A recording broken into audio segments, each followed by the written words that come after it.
You're listening to WCAT Radio, your home for authentic Catholic programming. Greetings, seekers of Jesus, Christians wanting to follow Jesus in his glory and in his suffering. This is Romuald Simeone, the author of Love Letters from Your Father.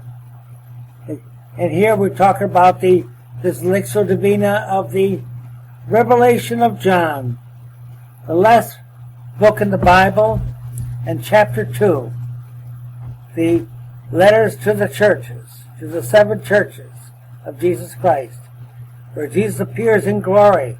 And he says, I'm holding in my right hand, I'm holding the stars, these wonderful communities of Christians, and I'm offering whatever they are, and my presence in them is perfect. It's universal. Whatever I give to one, I give to the other. But what is returned to me is not the same. Just like the parishes or the dioceses in which we live today. We sometimes want to say, oh, I want to go to this church where they're so exciting, where they're so apostolic, where they're so evangelical. I want to belong to that parish. I can't stand this one which is a dying parish. This parish is not involved in anything. But Jesus is the same in all of them. And he sees them and he values all of them equally. Saints or sinners, active or cold. He wants everyone to follow him. They have the same goal, even though they are not fulfilling those goals in the same way. So, here we are with Smyrna, 2nd chapter, verses 8 to 11. Only 4 verses, but very pregnant with meaning. And persons who are watching this will say, oh, that's just like what I'm going through. But that could be true of any of these 7 churches. But the symbol of this church is a sword of persecution, blood. That's why I'm wearing red too. I decided to wear red today. And a little cross is a dark cross. That's with a little glow in it, and red. So,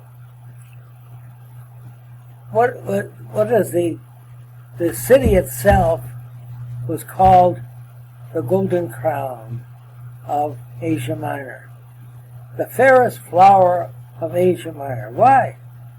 Because it was a trading city.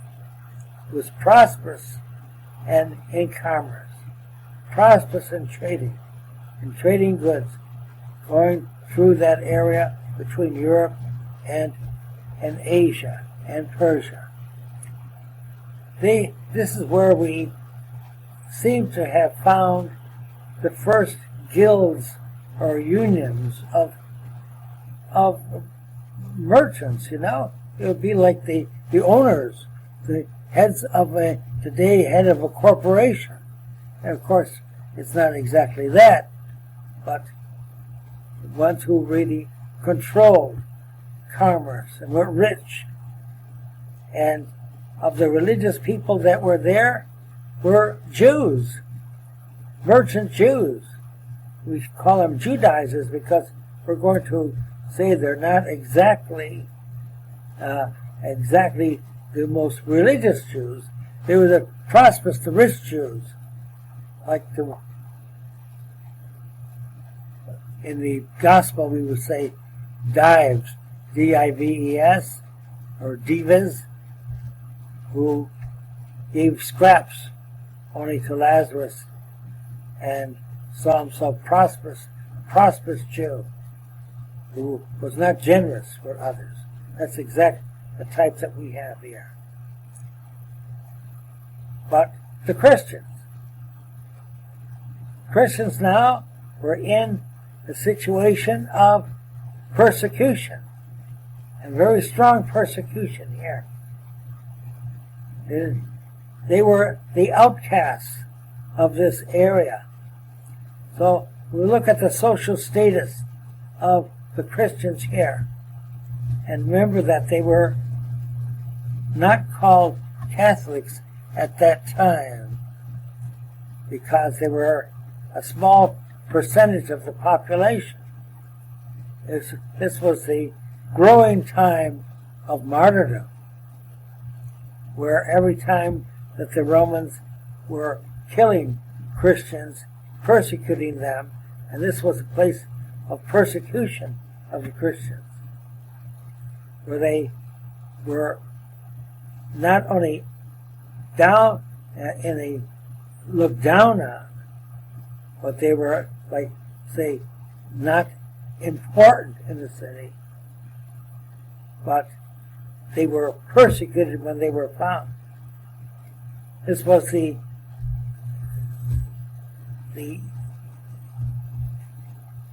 area between the persecution of Domitian, which is the one that sent John into exile in Patmos, try to kill him by putting him in a vat of boiling oil. You know the story, that he was not boiled, he was not roasted, but the Lord saved him by making it like just a warm bath. But he was sent to Patmos. He considered him some kind of a magic spirit who could not be killed. And that was the Domitian, one of the most horrible of the 10 persecutions. They all were terrible. But in Rome, they were exposing them to vicious animals and being eaten alive by tigers and lions and trampled by elephants, and all of these horrible tortures that they underwent. Besides the tortures that they would have in Smyrna, they were, even the ones who were not captured, the ones who were not openly persecuted, that they were not caught, were just the common laborers. They were not wealthy. They were rich in divine treasure, but very poor in earthly treasure. They were looked down by the leadership, pagans, who controlled the commerce, the wealthy,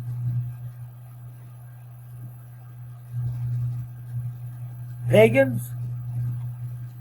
They were a lower percentage of the population. They were betrayed by Judaizers, the Jews that they thought could be some kind of a religious brotherhood, backing them, but they were sneered at. They were the outcasts. They were the poor. They had no civil rights. They were like what we talk about in India, the outcasts. We don't want you in our place. You're here just to work like slaves. So this is the third persecution of Domitian, from Domitian to Trajan. No, Trajan, they have a big pillar with him on that in Rome. But they're cast out by the pagans, and everyone was superior to them. So if you feel that you are the persons that don't make it, that are not the ones who are celebrities in today's life, this is dealing with you. Now, in this trading city, they were the poor, the ones who were out, and the bankrupt and worldly goods. And Jesus is encouraging them. First thing he says to them is, don't worry about everybody. They considered pagan worship at the time superior, and that the Christians were just worshiping a crucified criminal. Jesus says, they may think of me as a crucified criminal that was condemned by Pontius Pilate and my own religion of the Jews and Caiaphas. But I am, in your eyes, in faith that you see me, I am the Alpha and the Omega. I'm not one of these pagan gods. I am the Alpha and the Omega. I'm not just a preacher.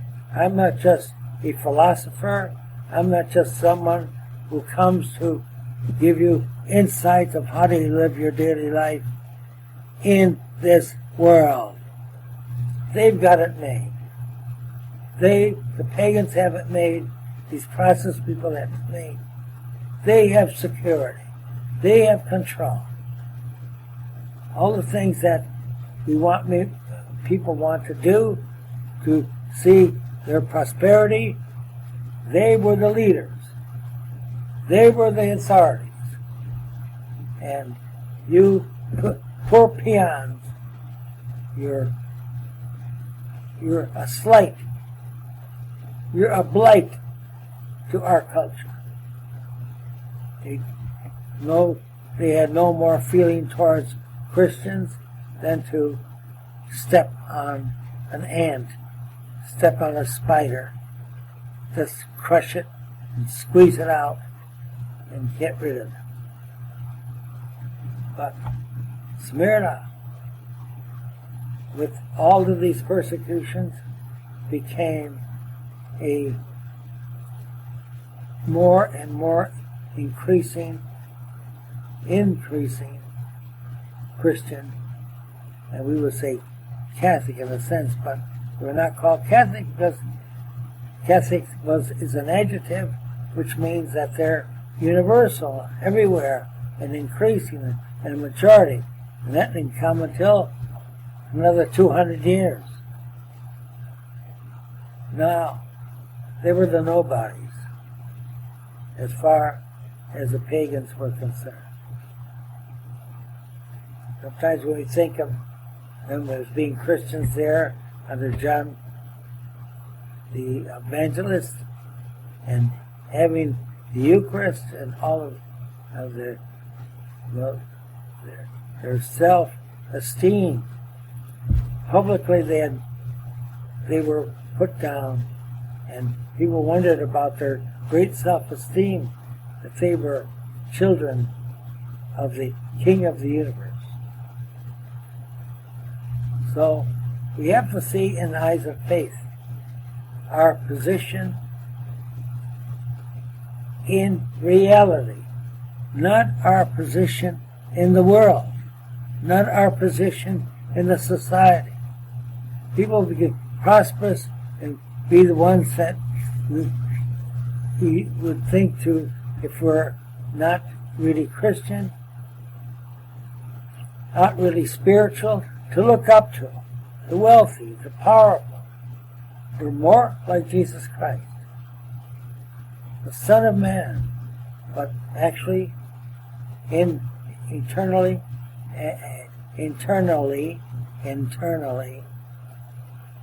we see him with the eyes of faith. He's the Son of God. And that's what he states, to encourage those who know. You're not like those. They think that they are in the light, that see everything correctly. They're bright, but they have only temporal prosperity. They have temporal happiness. You are going to have eternal prosperity and treasure, eternal happiness. So don't look on the way that they look at you. See who you are. You are the children of God, that I have returned you to the Father. So, you have a very tragic situation physically at Smyrna. You're not these prosperous people. They take away from you all your social rights. You are the ones they can kick around and not worry about. You don't count for anything in their pagan cultural society. So you are persecuted. You pray to me for what? You know, as Christians in today's culture, we're always praying to God to become prosperous, to become secure. We're actually praying to become like physical pagans. And the more we are prosperous, the less Christian we are. The more we're like pagans. The more we persecute others, the more we look down on others, just like the pagans look down on these Christians at Smyrna. And persecute them. Don't care if we're out of work, if we're out of a job, if we can, if we can't make ends meet. You say, where is your God? Where is your God? He's not a God of prosperity. That's strong of what Jesus is saying here.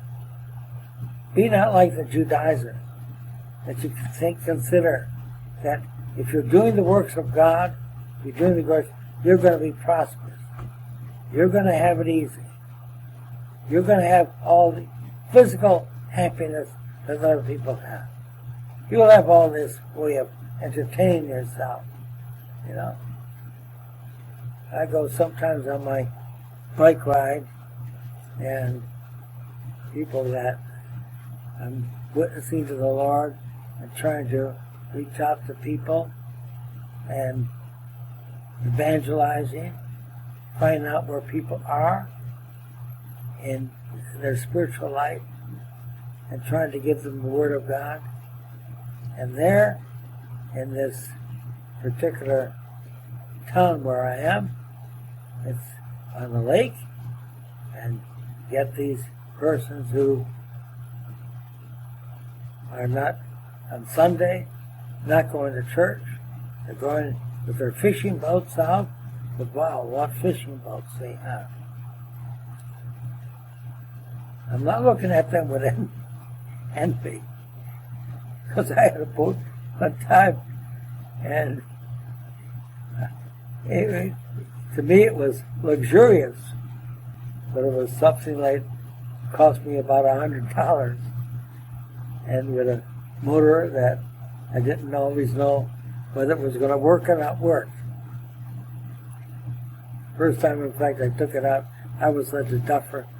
First time I took it out, it sank, and found out that I had taken the plug out, taken the stopper out of the plug that you use when a boat gets water in it. And you come out of the water, you got to take that plug out and get rid of the water. But I had taken the plug out, and when putting it in the water, it was sinking. But that's myself being a duffer at the time. But you can say, these persons, they say, wow, you're allowed to catch a limit of 3 fish of a certain size.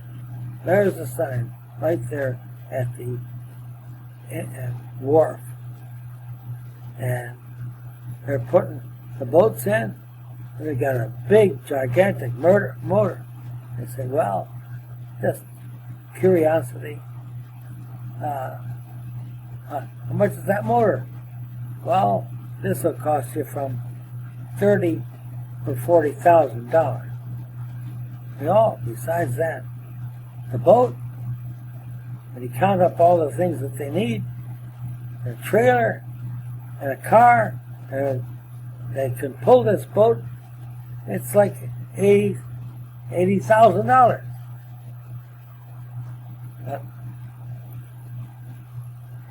Who share their care with the poor is very minimal. I won't continue that part. I want to talk about Smyrna. Well, the Lord says this is an area of idols, and idols that make them prosperous, idols of sexuality, idols of money, of greed, idols of drunkenness, of Bacchus. He's one of the principal gods that they honored, of indulgence of food and drink. But I am the Son of God, and you are persecuted for me. So, in a way, you are members of the people that are persecuted and condemned and belittled by the society around you. I'm sure we feel that very much. We have the Trinity. We have the Son, the Father, the Holy Spirit. And what does God expect of us? He expects of us to be witnesses. He expects of us to witness to these people who are prosperous and tell them about the treasure in heaven. And tell them that the pearl of great price, we have something very valuable. We have the pearl of great price, for which, well, we don't have that much, but whatever we do for the glory of God. That is what John is saying to the people of Smyrna. John has just come out of exile. He has suffered persecution under Domitian, the worst in history and antagonist of all Christians. Domitian was great as an emperor. He conquered. He couldn't beat the Parthians in Asia Minor. Today we call them Persians. But he actually not only tried to destroy all religions that believed in God, in Yahweh, the Jews, the Christians, putting them through all kinds of tortures. I won't say all the kinds of tortures, because if I told you the different types of torturing that they did to Christians, they didn't just cut heads off, even though that's a symbol of Smyrna. Put Christians and people and women and children in robes of lambs, of lambskins, of sheep, and put them in an arena and have ferocious wolves tear them apart as if they were lambs, as if they were animals. even children, families, all together. But there were even other things that, even if when I know what type of tortures they went through, not just crucifixion, it was too complicated for them. But I get nightmares thinking of the type, so I won't mention them. It's too arousing, harrowing.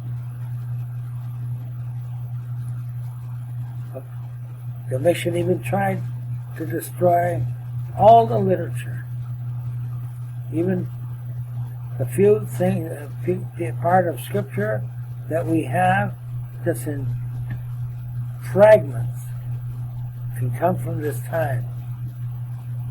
But everything they found, because the Scriptures were being written, and all the Gospels had already been written.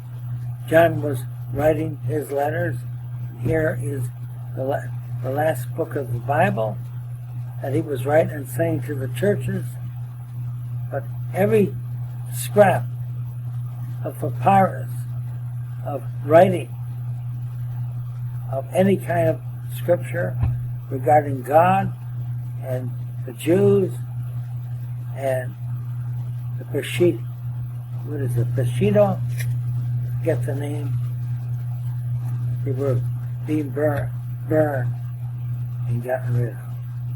So it's not just the deterioration of the paper, the papyrus of these works, but they were actually burned and destroyed. Everything that reminded anyone of the Christian or Jewish religion were being destroyed. And that was one of the big things going on in the persecution. Now, Christians were sent to these places of entertainment. But the worst entertainment we have in our culture today is like boxing. We try to destroy each other, knock the brains out of someone, or football. These we enjoyed as people that were supposed to be so cultured, so civilized. They enjoyed seeing people mutilated, seeing people tortured, seeing people being eaten alive. The theaters were like gigantic butcher shops, only the ones being butchered were human beings. So, when we talk about the persecutions, just to give a round number, that in 10 persecutions, figure that at least 5 million people were executed. See, it's not a great number, today's high population, but in the entire Roman Empire, there could not have been more than 25 million people at that time. So 5 million out of 25 million is 20%. All types, all ages, all areas, throughout the empire, no one was safe. You ever sense that? The thing in our society is that we feel that we are safe. We have freedom of speech. We have freedom of religion. Sometimes not very well kept. But we're not worried about being dragged out and executed and treated like animals, and even worse than animals. They didn't treat their own animals as badly as they treated Christians. They wouldn't treat a horse that way. they wouldn't treat a pet. And even they had sometimes pets that were wild animals, like leopards. And they would not treat them that way. People treat their own animals, even today, better than they treat people. Just think about that. They treat their animal and pets better than they treat people. The Romans at that time were bringing animals into captivity, using them for killing other people, and they considered a monkey, a baby leopard, or some kind of creature like that. Dogs, geese, as pets.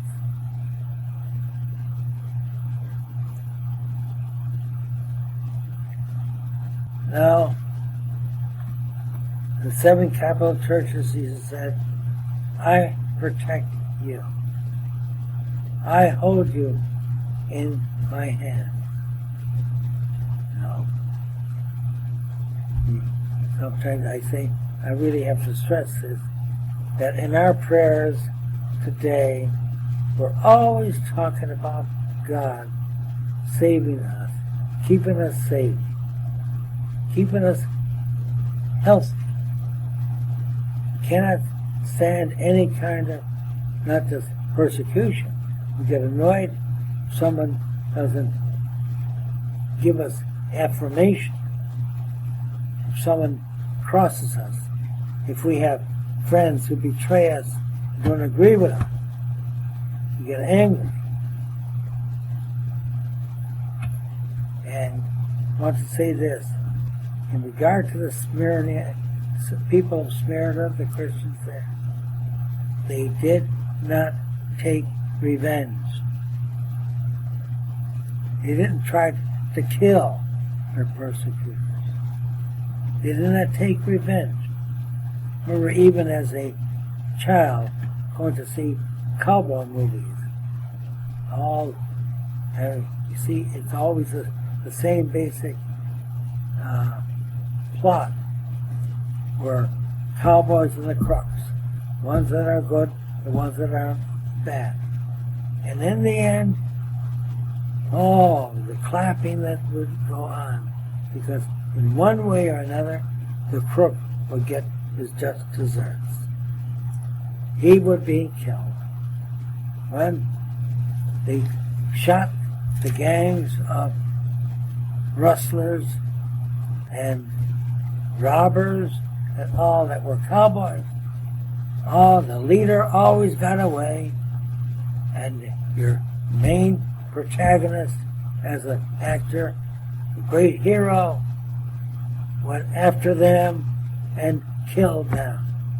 Whether it was on the street in a gunfight or a duel, or whether he found him and was able to kill him or drown him, or whether there was an accident where the person went over a cliff, it was always the crook that was destroyed.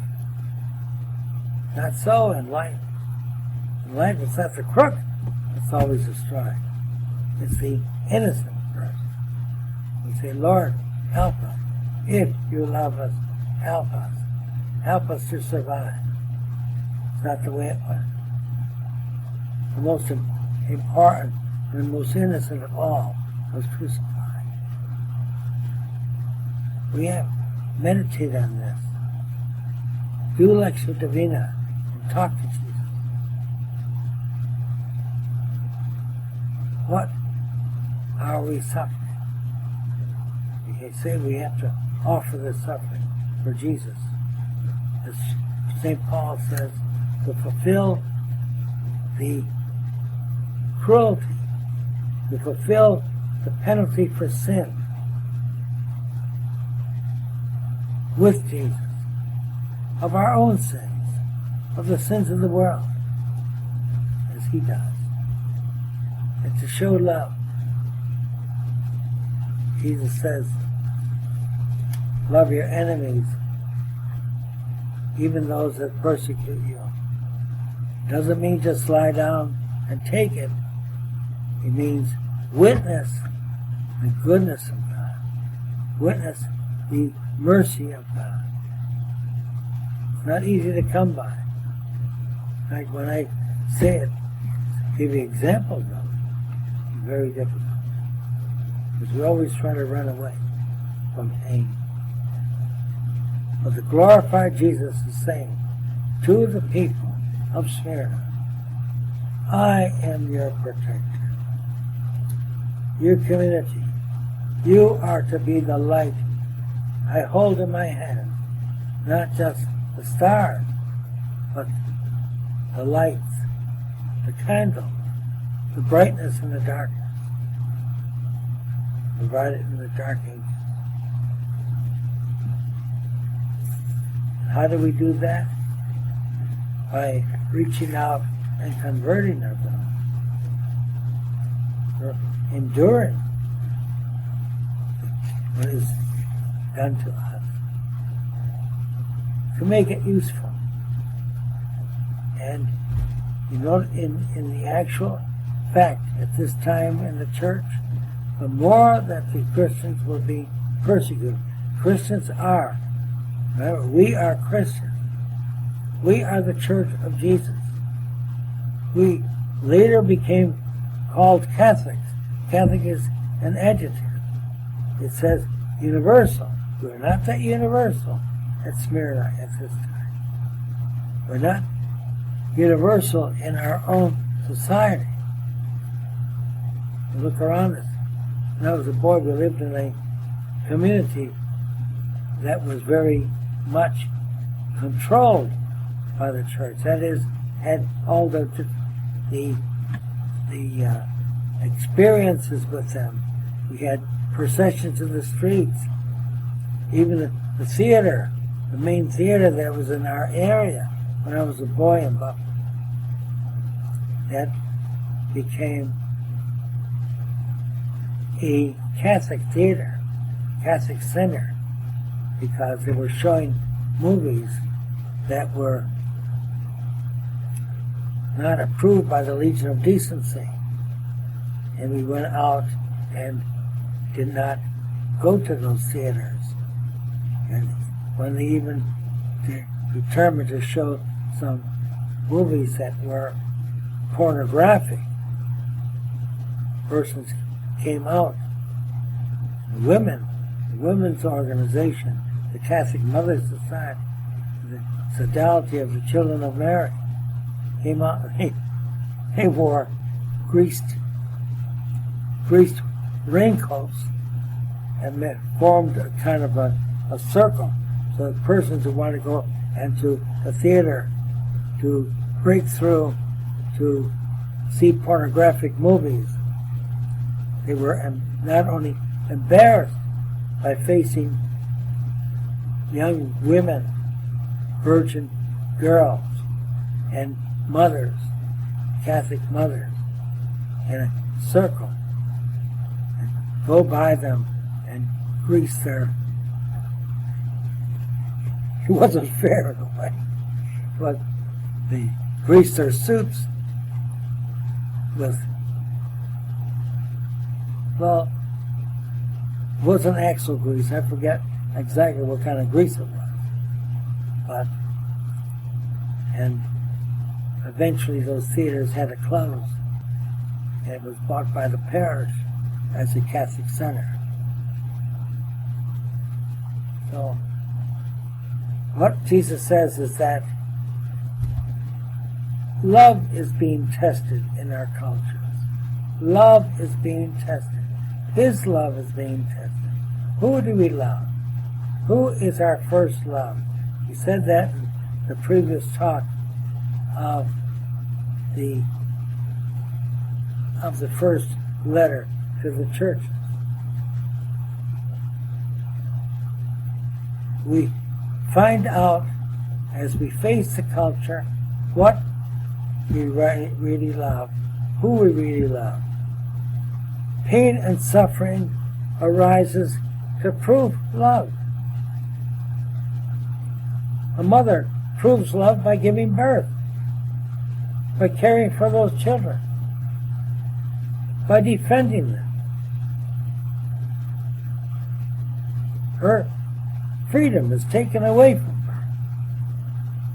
She has to help to nourish those children and to get them ready for school and to teach them to behave. Love is not a cut and run away love. Do not give up and do not give in. The teaching of the crucifix. We have to stand by Jesus. And that's what the people of Smyrna did. They have to stand by on virtue, even if it isn't physically and financially rewarding. And I have to stand by my principles and virtue against sin and not give into paganism, not to give into revenge. You'd have to kill me for it. Yes, it's easier to lie down and throw the fight. You begin to see that the pagans are stronger than we are in the society. They're more prosperous than we are. They can master us and take away our rights. But we are not mismatched. Jesus is at our side. And in all Scripture and all teaching and the crucifix is that we win at the end. No, we want to win now. It doesn't work that way. We do in happiness, in self-respect, in love of others. No one is going to take away our happiness. The happiness that we have in Jesus Christ. And that is what he says, when I am weak, Lord, weak before the society, then I am strong. I'm strong because I stand my ground. Do we stand our ground in regard to euthanasia, into selfishness, to sloth? You want others to pay for our survival? Oh yes. I don't want to make it political, but we'll always vote for someone who gives us things free.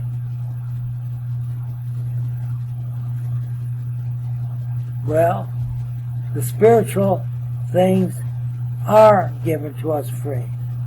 We weren't crucified for God. We're here. We're here. We are seeking eternal life. We're seeking eternal life and put it first.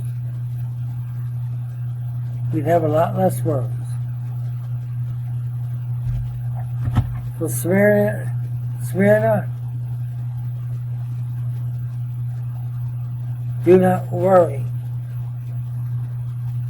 You're being persecuted without fault.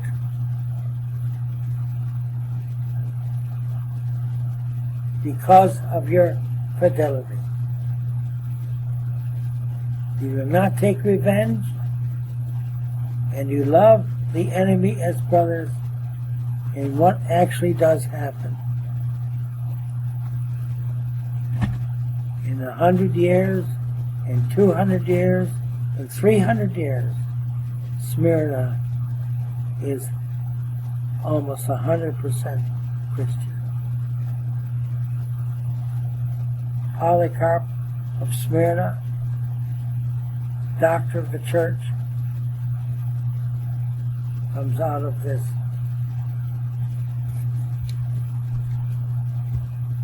place where his ancestors were persecuted.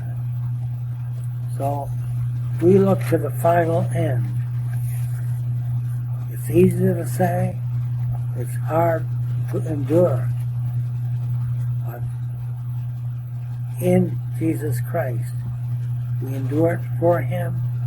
We endure it because it removes our sins. It makes us saintly.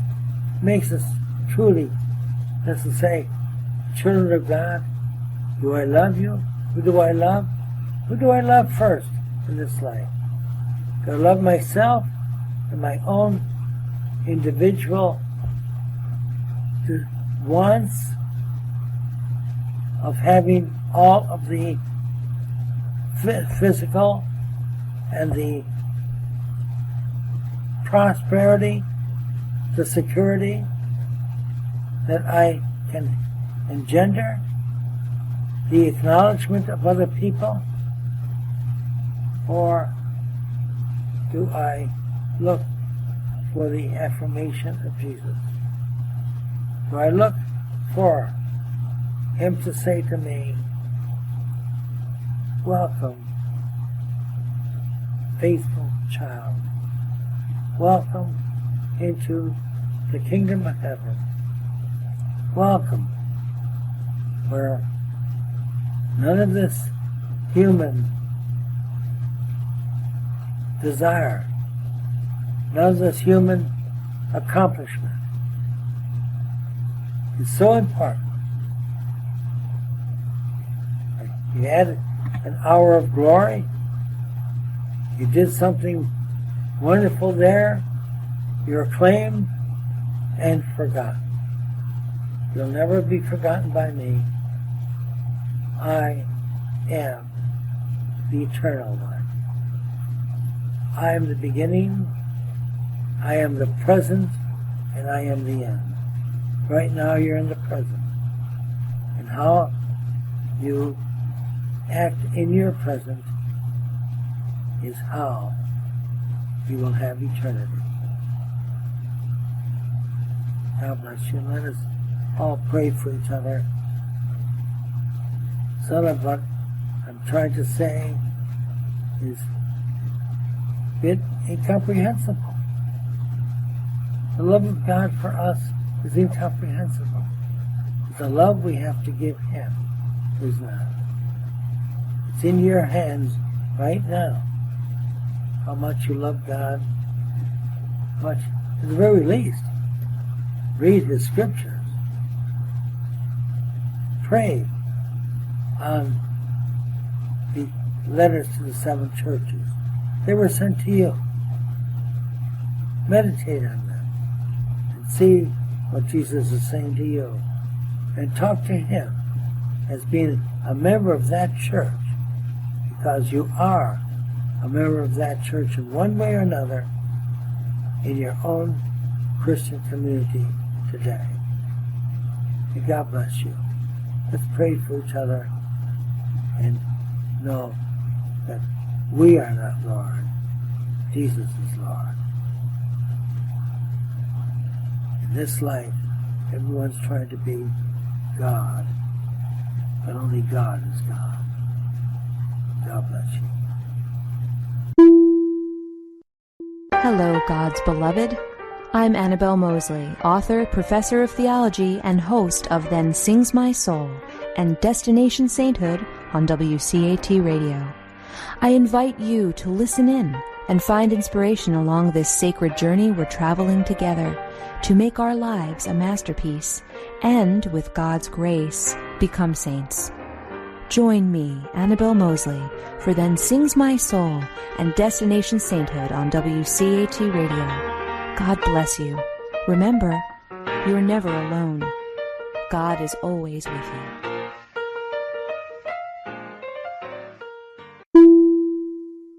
Thank you for listening to a production of WCAT Radio. Please join us in our mission of evangelization. And don't forget, love lifts up when knowledge takes flight.